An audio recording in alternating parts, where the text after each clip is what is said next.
Hi and welcome to part 2 of this week's Saturday sipping session that's all about Romanian orange wine. Now, earlier I mentioned it was a vegetarian week and that I chose an orange wine specifically because they tend to be a vegan. So I wanted to just explain how a wine can be vegan first of all.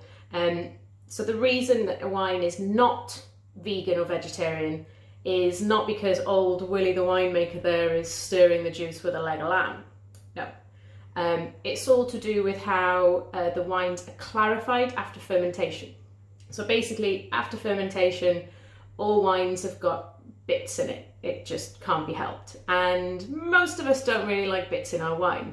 So the fastest and easiest way really to get rid of all the bits is by adding a fining agent, which basically it almost acts like a magnet and it draws all the bits together into larger clumps that you can get rid of very easily, and then you end up with a nice clear juice.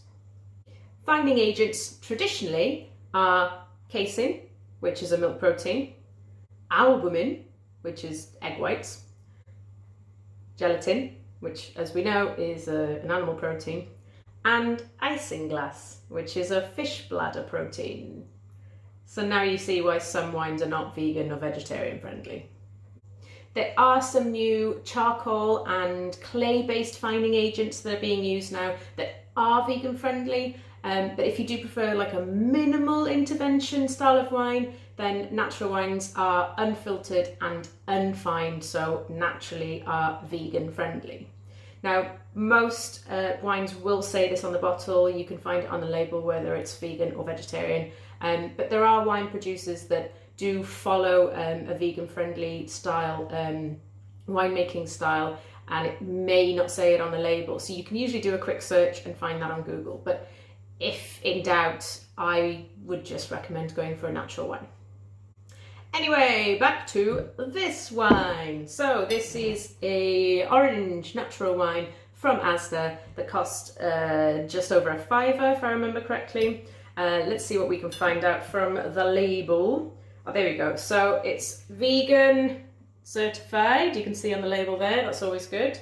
The vintage is 2018. It says no added yeast or sulfur. So that means they used wild yeast in the fermentation, which is cool. Look. Can you see that? It says trocken. Now, trocken was one of the terms we saw last week in the video about Riesling when we looked at the German labelling system.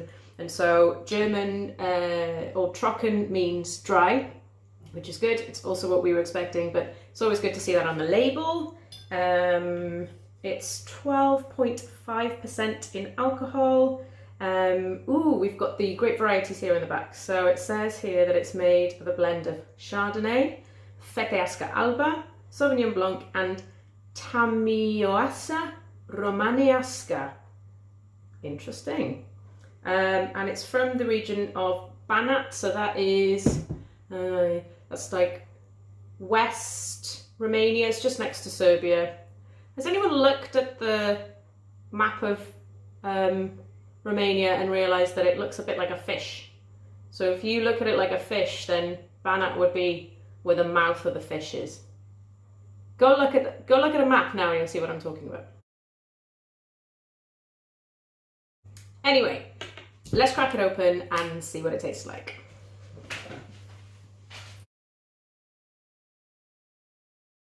Okay, let's get down to tasting. So first things first, we're going to check the colour, which is obviously orange. There we are. But it is clear, so that tells us something.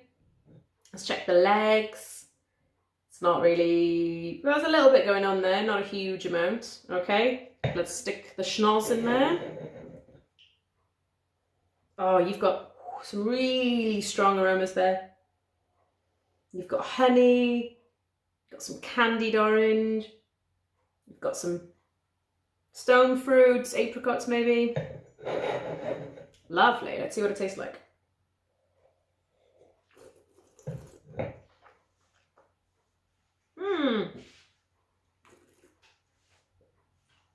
Wow. Okay.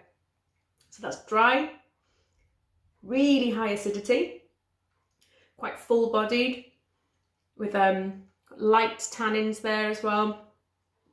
Quite pronounced flavours of, again, you've got maybe some not candied, you've got some dried orange there. It's hard to not say orange when you're looking at an orange wine, and I'm even wearing an orange top. I don't know if that's like a mind trick or not.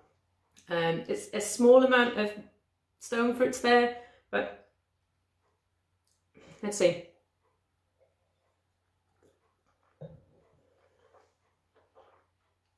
It's quite sour. It's like maybe like sour apricots. It's got this herby quality. Do you know what it tastes like? It tastes a little bit like a home brewed iced tea. You know, if you're taking maybe like a green tea and some fruit teas, because you get some of the light tannins from there.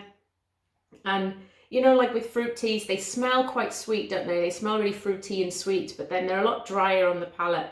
They don't quite taste the same, and it's kind of similar with this. It's got a real sour quality to it. Really, really interesting. Let's check the finish quickly.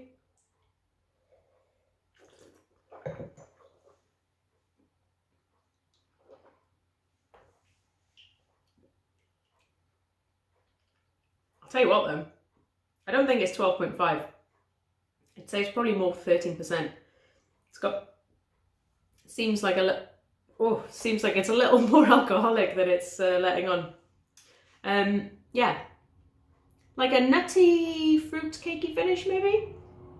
And it's quite long. It's a slightly bitter on the end, but it's quite a long finish. All in all, this is a good orange wine. I like it. So yeah, this is a really good example of an entry-level orange wine, I'd say. It's got quite a clean, sour flavour.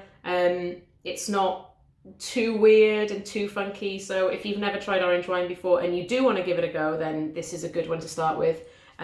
Or any kind of orange wine that is clear. I think they tend to be a little less in your face and a little, you know, bit more palatable. So if you're a bit wary, then yeah, go for kind of a clear style orange wine. But this is a good variety, so congratulations Asda, you've got a decent orange wine. Yeah, and that's it. I hope you've enjoyed this week's Saturday sipping session. If you are drinking an orange wine or trying something different or from Romania or anywhere, feel free to send us photos of what you're drinking. We'd like to know. And feel free to comment and let us know what you like and don't like about the videos, obviously.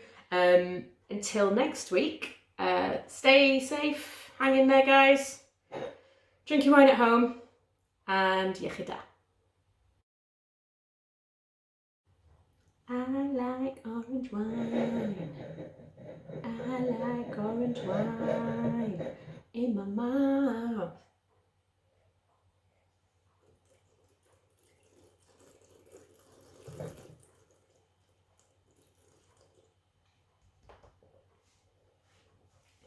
Almost choked my orange wine there.